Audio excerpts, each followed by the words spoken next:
Hindenburg, वो मुद्दा ये कि हिंडनबर्ग ने अडानी ग्रुप को निशाना बनाने के करीब 18 महीने बाद नई रिपोर्ट पेश की, जिससे सेबी चीफ पर एक तरह से फिर सीधे सीधे अटैक बोला।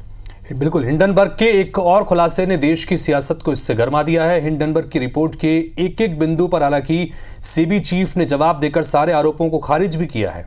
ग्लोबल रिसर्च फर्म ने एक बार फिर से आर्थिक अनियमितता की आड़ में अविश्वास का माहौल तैयार करने की कोशिश की है। हालांकि पिछली बार की तरह इस बार शेयर मार्केट ने वैसा सेंटिमेंट नहीं दिखाया है। ऐसे में सवाल है कि हिंडनबर्ग का मकसद क्या है। खुलासे के बाद शेयर बाजार ने क्यों गोता नहीं लगाया और क्या एंटी इंडिया कैंपेन का हिस्सेदार है हिंडनबर्ग? देखिए जरा।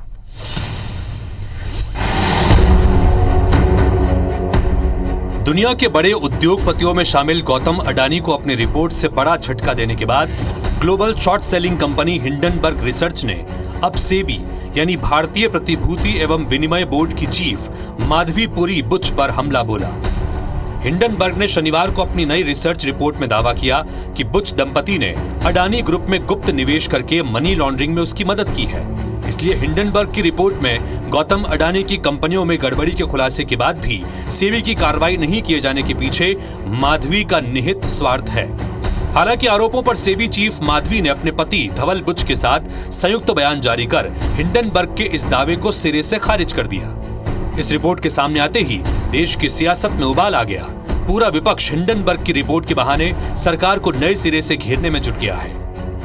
Why has Chairperson Madhavi Buch not resigned?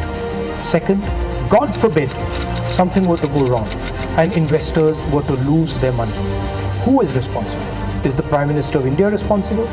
Is Madhavi Buch responsible? Slowly becoming crystal clear why Prime Minister Modi is against a joint parliamentary committee looking into this matter. जो तथ्यात्मक बिंदुवार मुद्दे Hindenburg ने उठाए हैं, उसका बिंदुवार जवाब सेबी कब देगा, प्रधानमंत्री कब देंगे, निर्मला सीतारमन जी कब देंगी, हम उस तारीख की इंतजार कर रहे हैं। इकोनॉमिक सिस्टम्स जो हमारी है, जिस पे लोगों का भरोसा है, जिसमें उतार चढ़ाव की वजह से कई निवेशकों को झटका लगता है, उसको हम जितना महफूज रख सकते हैं वो हमारी प्राथमिकता होनी चाहिए।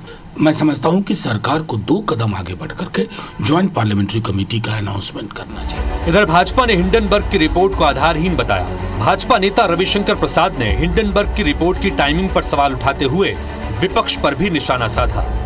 ये रिपोर्ट शनिवार को रिलीज होती है, रविवार को हल्ला मचता है ताकि सोमवार को पूरे कैपिटल मार्केट को अस्थिर कर दिया जाए। मनमोहन सिंह के 10 साल के शासन में तो खूब स्कैम हुए थे।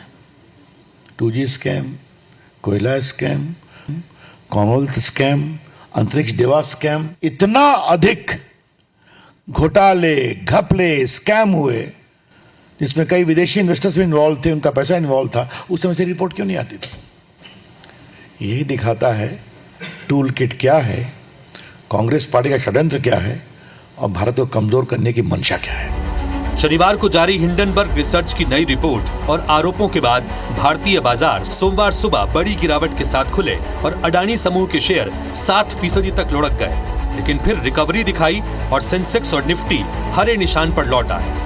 जाहिर है हिंडनबर्ग की एक और रिपोर्ट के बाद सियासी बवाल मचा है। हालांकि शेयर बाजार ने इस बार वैसा सेंटिमेंट नहीं दिखाया, पर सवाल अब भी बाकी है कि आखिर हिंडनबर्ग का मकसद क्या है, उसके असली निशाने पर क्या भारत की आर्थिक तरक्की है और क्या एंटी इंडिया लॉबी के इशारे पर वो ये सब कर रहा है। Bureau report, IBC 24।